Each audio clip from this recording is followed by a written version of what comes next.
it for the audio, or you can even watch back. Giving players all the props, or put them on blast. We don't give no hot takes, only talk facts. We're giving all our devotion, riding high on this wave of emotion. Going all out, yeah, cause this is our time. No, ain't no stopping us till we reach the finish line. All in, we came here to win. We're gonna give everything. S-I-C-K on the run. S-I-C-K, sick, sick. On fire, we're ready to fight. We'll bring the house down tonight. S-I-C-K on the run. S-I-C-K, sick, sick. Play it on the car ride, play it when you lounge. X and O, you know that we can hold it down. Shout out to my man Sammy, got it off the ground. And to all the listeners tuned in right now, got debates, analysis, and speculation. This is sports talk for the new generation. You know where to find us, got a reputation. Sick Podcast, your #1 sports destination. Giving all our devotion, riding high on this wave of emotion. Going all out, yeah, cause this is our time. No, ain't no stopping us till we reach the finish line. All in, we came here to win. We're gonna give everything. S-I-C-K on the run. S-I-C-K, sick, sick. On fire, we're ready to fight. We'll bring the house down tonight. S-I-C-K on the run. S-I-C-K, sick, sick. S-I-C-K is the sickest podcast. Tune in for the audio, or you can even watch back. Giving players all the props, or put them on blast. We don't give no hot takes, only talk back. S-I-C-K, S-I-C-K, S-I-C-K, S-I-C-K, S-I-C-K, S-I-C-K, S-I-C-K. All in, we came here to win. We're gonna give everything. S-I-C-K on the run. S-I-C-K, sick, sick. S-I-C-K, it's the sickest podcast. Tune in for the audio, or you can even watch back. Giving players all the props, or put them on blast. We don't give no hot takes, only talk facts. We're giving all our devotion, riding high on this wave of emotion. Going all out, yeah, cause this is our time. No, ain't no stopping us till we reach the finish line. All in, we came here to win. We're gonna give everything. S-I-C-K on the run. S-I-C-K, sick, sick. On fire, we're ready to fight. We'll bring the house down tonight. S-I-C-K on the run. S-I-C-K, sick, sick. Play it on the car ride, play it when you lounge. X and O, you know that we can hold it down. Shout out to my man Sammy, got it off the ground. And to all the listeners tuned in right now, got debates, analysis, and speculation. This is sports talk for the new generation. You know where to find us, got a reputation. Sick Podcast, your #1 sports destination. Giving all our devotion, riding high on this wave of emotion.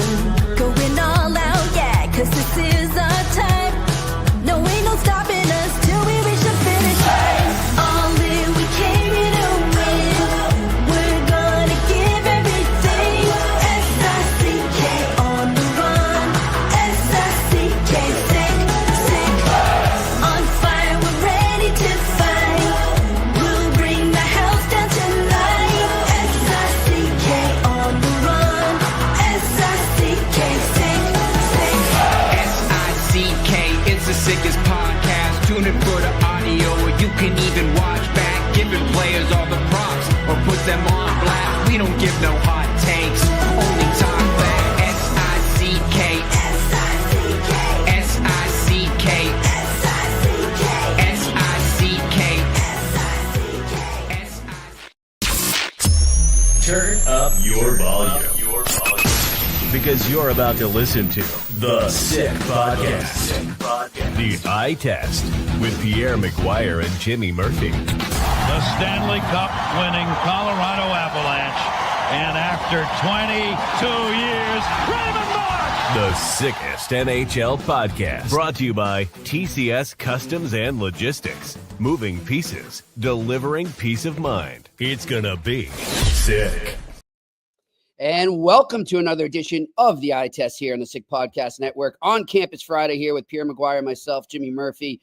Really excited to have our good friend Mike Cavanaugh, the head coach at the University of Connecticut, join us shortly here. Pierre, how are you, my friend? I'm excellent. I'm dodging some snow bullets. That being said, all is good. I can see that you're dressed for the event. Good job.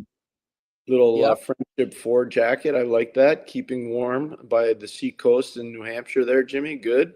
Look forward to spending a lot of time with you over the next 2 weeks, face to face.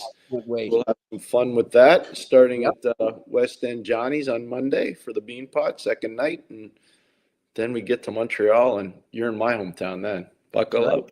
Buckle up. Over to McLean's Public House. Well, Pierre, you know it's one of my favorite cities in the world, my second home, Montreal. We're going to be happy to be over at McLean's Public House at 1420 Peel Street there. But as you said, on Monday for the Beanpot Championship Monday, we will be at West End Johnny's, 138 Portland Street. So come on by. We'll be there 3 to 4 p.m. And then the Four Nations shows in Montreal are 6 to 6.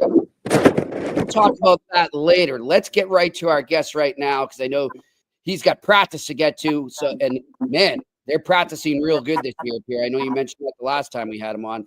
So let's bring on Mike Cavanaugh here on the Eye Test. Good morning, guys. How you doing? Coach, how are you? We're good. You? I'm great, thank you. It's never bad to see you, Coach. I've always been, as you know, the only time I didn't like you is when you were playing for Terry Mahar at Bowdoin. That's the only time I didn't like you. Yeah, but your brother liked me. That's true. Yeah. Coach, you guys have been soaring up the pairwise rankings right now as we speak, and you get ready to go into a weekend against both Massachusetts schools, UMass Amherst, tonight, where Pierre will be calling the game as well for the UMass radio network, and then tomorrow against UMass Lowell. What has been the key for you to just getting to where you are at this point in the season? Yeah, I think the real key for our team is our two fifth years, John Spetz and Hudson Shandor, who decided to come back and spend their fifth year here. You know, I've talked about it on a number of occasions. You know, we had a lot of guys leave the program last year. Younger guys left to, transfer to go to other schools. And a lot of people thought the sky was falling. But, when Hudson and John decided to come back and do their fifth year here, and they could have gone to a lot of different schools, when they showed that type of loyalty, I think it resonated with the rest of the group we have here. Brought in an excellent freshman class. It's hard to depend on a freshman class, so you need that type of leadership and commitment to a program that Hudson and John bring to kind of let the freshmen understand what's expected of them and what the program means to people like them. And I think they've done an unbelievable job of explaining that, and just their daily actions speak so loudly. Jimmy, I got to say this because I really want to plug Coach Cavanaugh on what he's done. I went to their opening weekend when they played Colgate University at the beautiful Toscano Center. And the Toscano Family Ice Center is spectacular. Michael, I know you were a big part of it. It is a beautiful venue on campus, as nice as any in the country. It really is. I watched them play, Jimmy, and I texted Coach Cavanaugh right after the game and said, congratulations, your team has an identity. It was really apparent, Jimmy, right from day one. It was apparent they had an identity. Mike, how did you implement that early? Because you could see it. As a fan of hockey, I could see it compared to your team from a year ago. How'd you do that? Well, Pierre, you should be a fortune teller as well, because I wasn't sure I knew the identity after game one. But, we played – I think it's continually developing. I'm not sure we knew exactly what we were at that point. But as I said, our leadership, right, was really, really strong. And I mentioned the two guys earlier, but our junior class also with Tabor Heaslip and Jake Percival and Tristan Frazier and Ryan Tattle, who's having a fabulous year. along with Tom Massinio on the back end, those guys have really stepped up their games as well. And because on any given night, we can have 8 freshmen in our lineup. And that's a lot of freshmen to have for a college hockey team. And especially if you are expecting to be successful, it's hard to be successful with 8 freshmen in your lineup. But they've brought those guys along. They've made them understand from day one that we're a team that's going to compete and we're going to fight for every inch of the ice. And we want to pressure you in all 3 zones. And they've done a great job of holding them accountable and making sure that they adhere to the way we want to play. And so far, it's been a pretty good season. But we got a lot. Coach, I had the pleasure of being down. I saw you down at CT Ice a couple of weeks ago there, and what an environment that was. This is my first time at the Sacred Heart rink there, by the way. How beautiful is that? Another great. They did a great job. Yeah, they do a great job with that. Was really happy. But in that first game, you guys beat Quinnipiac 2-1. Obviously, a late goal. Was it like 0.3 seconds or something? Yeah. But I was watching that game with our good friend Kevin Stevens, and throughout the game, we were just amazed by your goaltender, Tyler Musalik. I mean, I thought, in my opinion, he kept you in that game. He presented you the chance to win, and then his teammates converted. But how great has he been this season? He's been excellent. And both goaltenders have. We've only had them healthy for basically 3 weeks of the year together. Callum was out early, and then when Ty got hurt, Callum came back and played very, very well. I mean, his first 4 games are against BC and Lowell, who are top 10 teams, and he played extremely well. So they've both been really strong. I thought the one thing in the Quinnipiac game, you got to understand, like, they've been a thorn in our side. We lost 3 years in a row to them in the finals in 1-goal games. Wow. So not only are they a great team, but mentally to try to get over that hurdle, I was really proud of our group, the way we hung in there. The one thing in that game, Jimmy, and you were there, he made some great grade A saves. He didn't have to make second and third opportunities. We did a really good job of limiting any type of rebound or second and third opportunities. And that's where I thought we played some pretty good team defense. Coach, one of the things that's interesting is when you succeed the way your team is succeeding right now, it opens up a lot of corridors recruiting-wise. Have you noticed more of an appetite for younger players in particular, say, hey, UConn's a destination for me in Hockey East? That's a good question. I don't know just yet. One reason being is we don't need a lot for next year. We're losing, I think, 2 players up front and 2 players on defense. So everybody else is coming back as of right now. But that's so far, that's the game plan going forward. So we haven't really, it's not one of those years like it was last year for us. We had to bring in a big class where we've been out recruiting. But to answer your question, Pierre, we've also kind of gone away from, they keep changing the goalposts as far as who we can recruit and who we can't recruit. As you all know, the Major A now kids are available. So it's opened up a whole different pool for us. And we're not really recruiting that 15, 16-year-old kid as much as we are the 18, 19-year-old player who's got a little more experience. How have you guys adapted to that? As you just mentioned the CHL agreement there. Was it we all sort of knew it was coming, but as this season has gone on, have you guys started to put a different game plan in terms of recruiting together? Yeah, we're going out watching those players. But, the thing is, it's going to be interesting. I have not watched a lot of, CHL hockey. I've now gone up and watched a few games. And there's obviously, like in any league, there are some marquee players where they jump at you off the ice. But it's going to be interesting. I don't know how much far off it is from the USHL.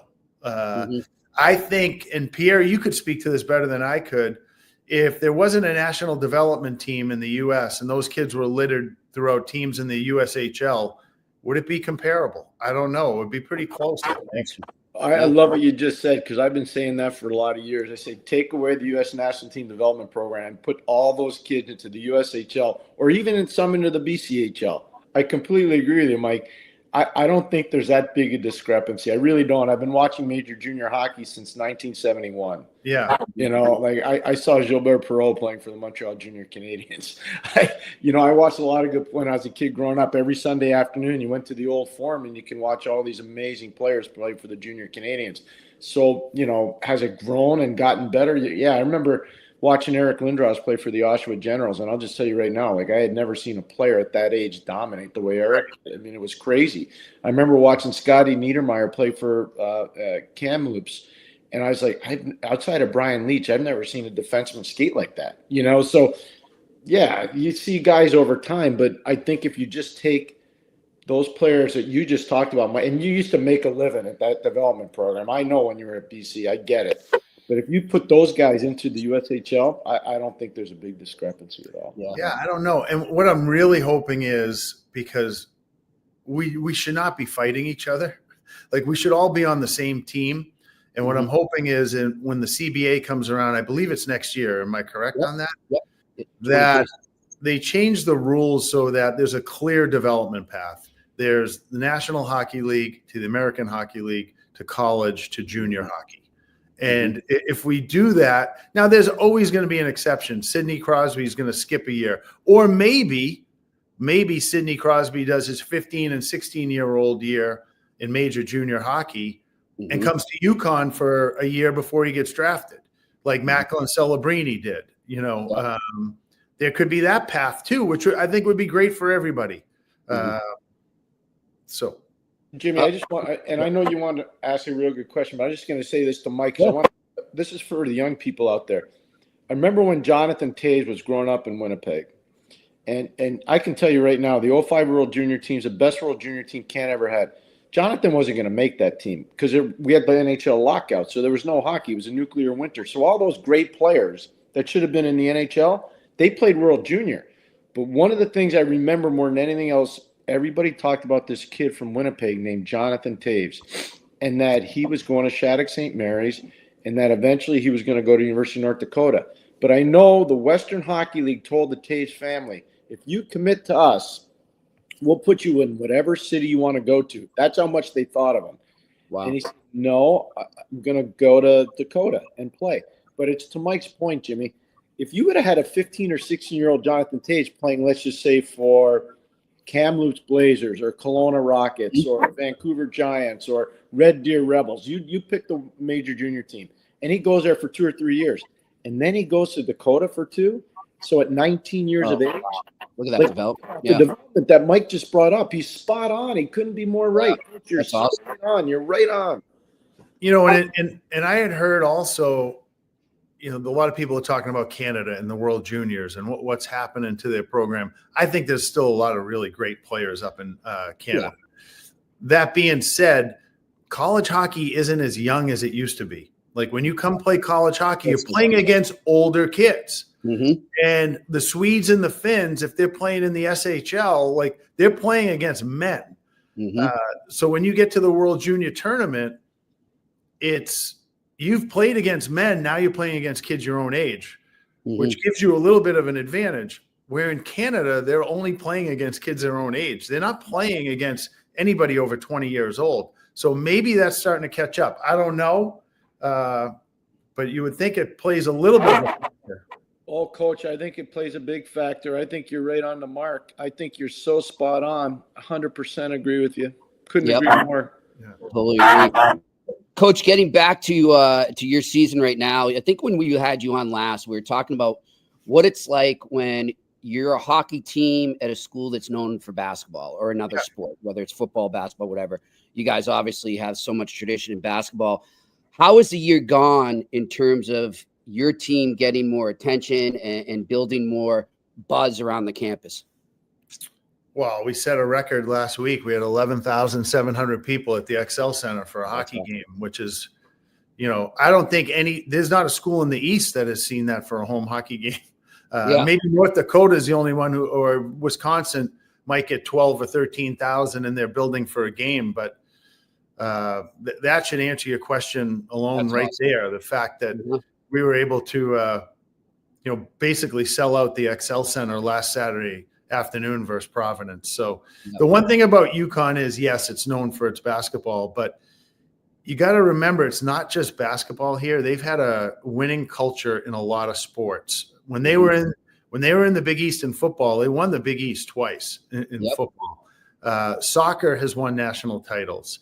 Field hockey has won multiple national titles. Our baseball team is constantly knocking on the door of the World Series. They win their league every year. Our women's soccer team won this year. They won the league. Like, the sports here are the fabric of the university. There are no pro sports in Connecticut, so you are like the pro sports team, and we get a lot of attention and commitment and support throughout the state. Jimmy, I want to back the coach up on this because Friday night I'm going to be doing his game. It's a 4:00 start. Okay. The hockey team's playing UMass, big rival, cross-border rival at 4:00.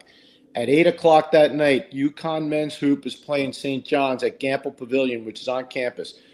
There's going to be 10,000 people there for that. Okay. An 8:00 start.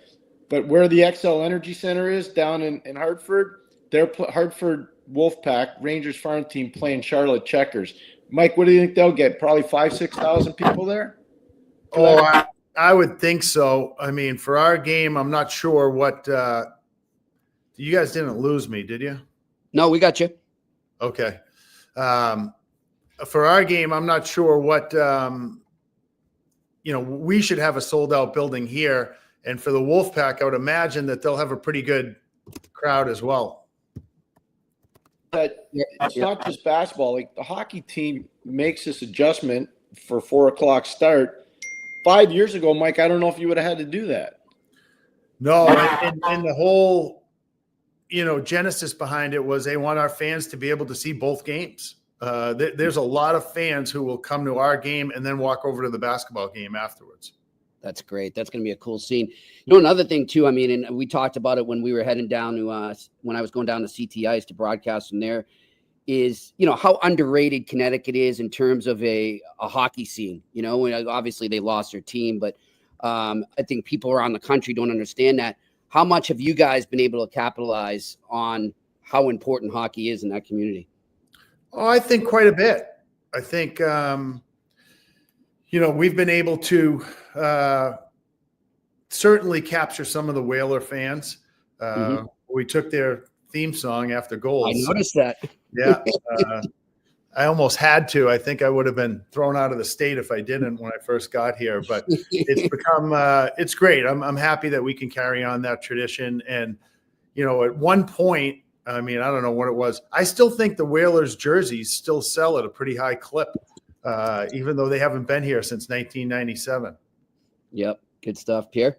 Well, no, Brass Bonanza was not taken away by me, by the way. It was from our guest on Wednesday, Brian Burke.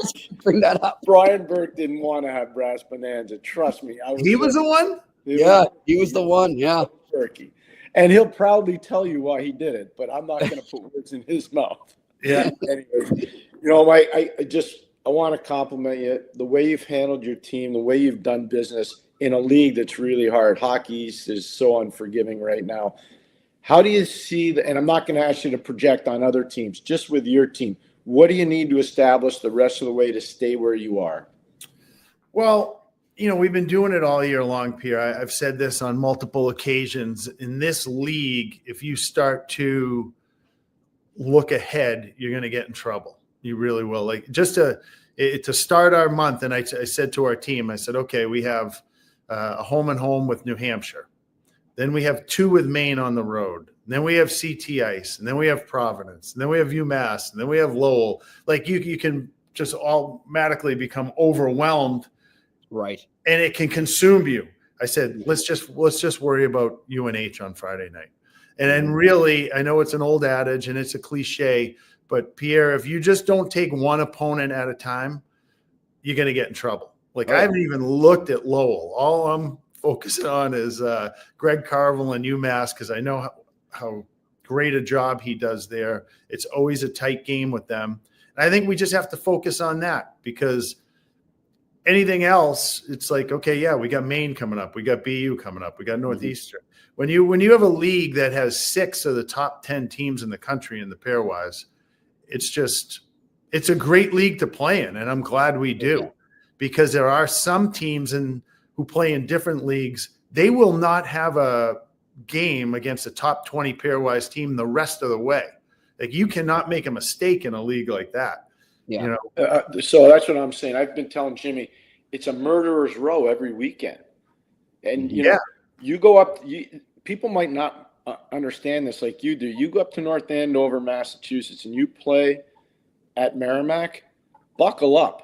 That's an experience unto itself. That's a hard place to play. Sure it is. You go up to Alphon, and Mike, I know you've gone up there and had success. You go up to Alphon and you win there or you play there, it's a way different experience. You go to Matthews Arena and try to get out of there alive. It's not that, like, all these places are hard. They're really hard. Yeah, there's not an easy game in the league. Not one. There isn't. It's amazing. It's amazing. Coach, well, we'll let you go. I know you got practice coming up. We appreciate you taking the time here again. Always a pleasure. Good luck the rest of the way. No, you can't leave yet.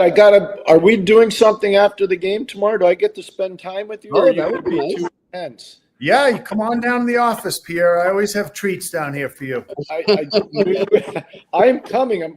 And by the way, one of your Bowdoin compadres is going to be coming with me, John Hurley. Well, I was just with him. There you go. I saw him at the Avon Westminster game. His boy, he scored a great goal in the game too. He's playing for Westminster. They happened to lose that game at Avon, but I saw that they got him back yesterday. So, that's my nephew, by the way, who you know that you're watching play. But I'm pumped to see you, and John is going to be like learning about the media game tomorrow. So we're going to do the media, then we're going to come visit you. So make sure there are extra treats. There will be there. Thanks for the warning. I can take care of. Hurls, I might have to go back out to the store. Thanks, Michael. All right. Awesome job, Mike. All right, Coach. Have a good one. See you Coach guys. Mike Cavanaugh joined us here on Campus Friday on the eye test. They're going to be a tough out in Hockey East playoffs and in the NCAA tournament, Pierre. I'm telling you, this guy is an amazing coach, and he never gets enough credit. All the stuff that happened at Boston College when they were winning, he and Jerry York and Greg Brown,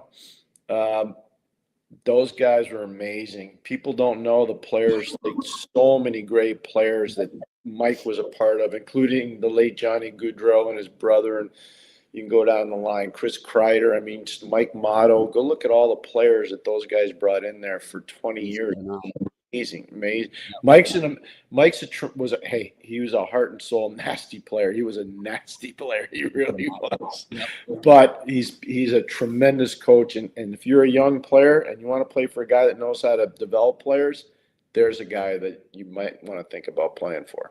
Yeah, it's great. And I love, what they're doing down there, like I said, because people don't realize this team, when I watched them, Pierre, you're right. They had an identity and they stick to it. Like when things were going wrong in that game and they were getting outplayed in the beginning, they don't veer. They don't change it up. They stay with their game plan, winning or losing. And that's why I think they're having that success right now. I mean, right after the first game I saw them play, compared to what I saw a year ago, I was like, whoa, this is a total role reversal. Like these guys get it. Yeah. And they're buying into what the coach is selling. They are, and I give them a ton of credit. That's coaching. Yep. And so that starts in the summer when you're prepping your team. Then it carries over to training camp and what you do in September. And then obviously when you start in October, early October, you got to carry it over. And he's done that. He's done a really good job there. And even more impressive too, they're so young, Pierre, right? So these kids are already buying in now. Like he said, we got a ton of people coming back for next year. That's already implemented. It's part of their DNA now. So they're going to be able to continue this going forward, Pierre. Great. On the other side of that game that you're going to be working there against UConn, what's your thoughts been on UMass lately in their, last couple weeks, so to speak?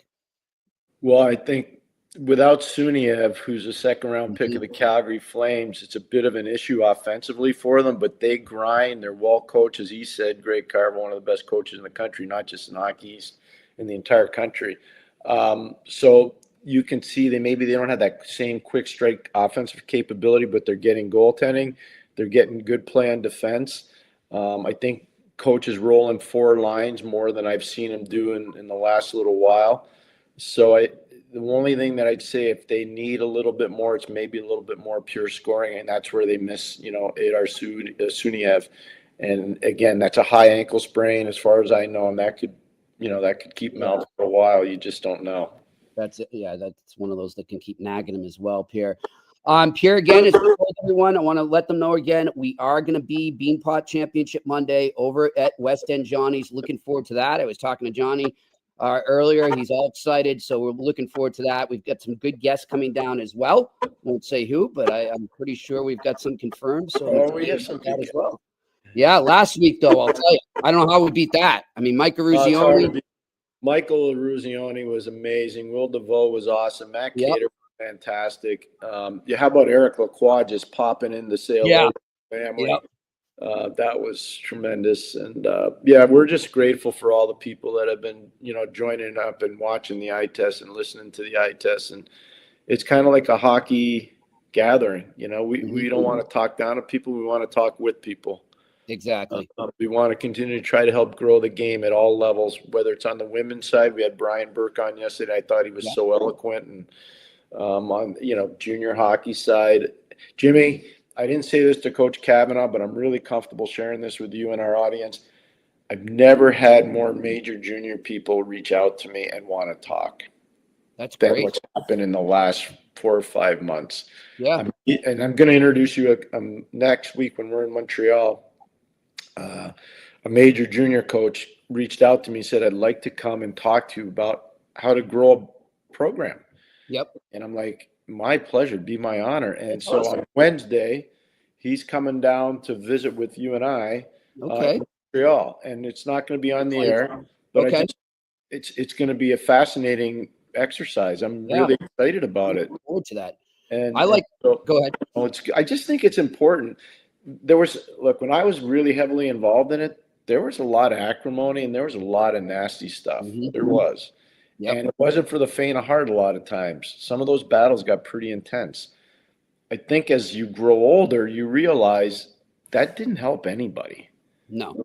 And I think Coach nailed it there too, Coach Cavanaugh, when he was saying, in the new CBA, they really need to explore making that smooth streamline of development. I thought that was a great point by him, where everybody is working on the same page, because when it comes down to it, Pierre, it's not about pride and who's better at juniors or college. It's about developing hockey players. And, if you can get all these leagues, all these stages of these players' careers, get them all in sync, it's going to help them so much more.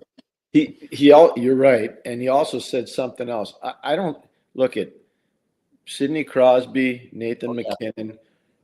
Those guys don't come down the pike all the time. And so you're going to have the rare one, Connor Bedard, who they're going to go from 15 years old to 18 years old, and they're going to play major junior more times than not, unless Macklin Celebrini, you get a kid like that decides not to, or Jonathan Toews.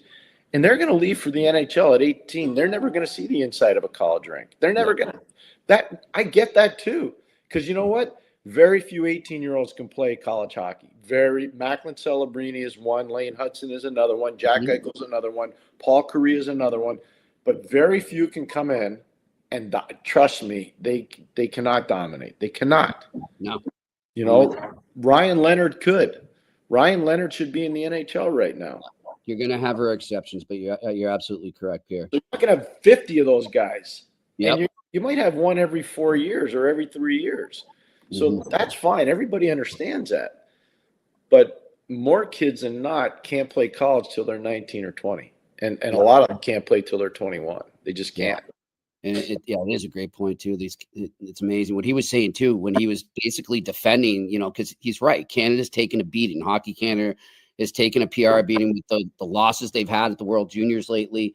But he's right. Like, think about it. Even men coming in to play those Canadian teams, like he said, you're bringing those guys over from the professional leagues in Europe. I mean, it makes a difference. It's a huge difference. I spent a lot of time watching the SHL. The SHL is a really good league. It's a really good league. I spent a lot of time watching the Czech Extra League. I've spent a lot of time watching the Finnish Elite League. I mean, those leagues are really good. Yeah. It's interesting. You watch a player like Marit Seider, Oh, yeah. Played in the SHL. Mm-hmm. Boom. Playing in the NHL. You know, As you told me the other day, has not missed a game yet. 300 straight games, 300 straight games in the NHL.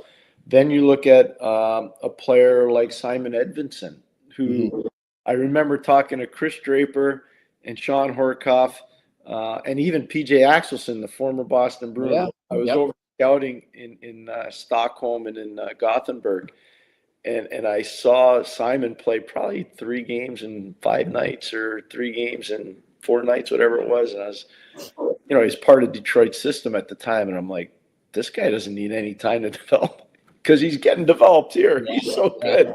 Wow. And they did put him down in the American League, which is fine, just to get a taste, which is good. And now you see, you know, where he is and where Detroit is. For sure. But you see that when those kids are developed like that, it's amazing. Yep, for sure. Well, let's tell you about our sponsors here. TCS Customs and Logistics. Go over, unlock the full potential of your shipping operation with TCS Customs and Logistics, from around the corner to around the world, flatbeds to air freight, customs clearance to drawback consulting. TCS is a one-stop shop for all things transport, moving pieces and delivering a peace of mind for no obligation, customs or freight quote. Contact sickpodcast at shiptcs.com. Again, that is sickpodcast at shiptcs.com.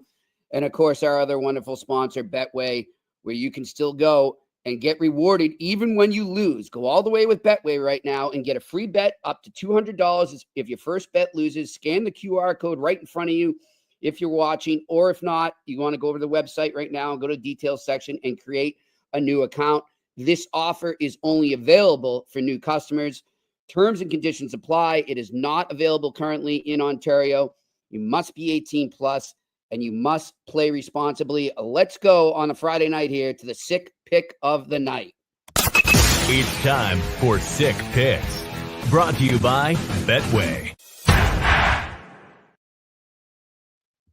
Pierre, you know what? We'll do some colleges we like to do here on campus. And I'm going to look ahead to the Beanpot on Monday, where we would be teeing it up again at West End Johnny's before. And I'm going to look at that championship game, a classic. I think I read it's something like the 42nd time, I think, that these two teams have met in the championship. It's amazing, the rivalry they have. Boston College and Boston University, the Battle of Comm Ave at TD Garden. It's going to be a barn burner, I think. I'm looking at the over in this game, Pierre. Even though both goalies have been something else lately, I feel like this game, it's a big game, a championship game. Rocking crowd. They're going to get carried away. We will see a little more goals than expected. So give me the over 5.5, and I'm going to take Boston College to win the game on the money line, minus 120. What do you think, Pierre? It's going to be an amazing game. Yeah. It's going to be really special. Both teams are well coached. Both teams have a lot of depth. Both teams have a lot of firepower. Both teams are getting better defensively as the season goes along. Fowler's got more of a proven pedigree right now than whomever BU decides to play in goal. I was talking to somebody early this morning, Jimmy, about Jacob Fowler, and I said, even when BC makes mistakes, and every team makes mistakes, it's hard to break him. Yep. So he's that last line of defense, and he's just so good. I just think, to look at it is amazing. And this is a great testament to how great college hockey is. It really, the Beanpot's are really good. The building's full. The fans are electrified, and the players usually respond. We didn't have great performances on Monday from Harvard or Northeastern, and that was reflected in the scores. But both those teams are better than what the scores were. They just, for whatever reason, the theater just got a little too big for them. And it happens. It happens. I've seen NHL teams lose 11-1 too. Yep. So this stuff happens. It does. I also, in terms of the rivalry there between BC and BU, Pierre, I don't know if you've ever noticed, but it seems like as far back as I can remember, they strategically in a schedule make those two teams play each other the week before the Beanpot, just in case they face each other there. It's like they're almost just want to intensify it even more. I love how they do that. But even when both teams were very, and there have been times in history where both teams have not been very good. They just haven't. there's still that bad blood, that Comav, bad blood, nasty Hatfield and McCoy type thing. Yep. But no, it should be a really good fun. I think, you know, the stretch run here for all of college hockey, whether you're a fan of the NCHC or whether you're a fan of the Big Ten or whether you're a fan of Hockey East or even the ECAC on the women's and men's side, by the way, it's going to be the parity this year, probably more so than any other year. Has been amazing, really amazing. Yeah, there's a lot of more schools, smaller schools are getting up there in the pairwise as well. So looking forward to the next month's college hockey, Pierre, and I'm looking forward to seeing you again in person on Monday, and then on to Montreal we go for the Four Nations face-off at McLean Public House. Going to be a good time. Until then, my friend, McGuire, I am Jimmy Murphy. This has been another edition of the Eye Test here on the Sick Podcast Network. And that's a wrap. Hope you don't miss us too much until next time. Follow the Eye Test with Pierre McGuire and Jimmy Murphy on YouTube, Facebook, Google Play, and Apple Podcasts.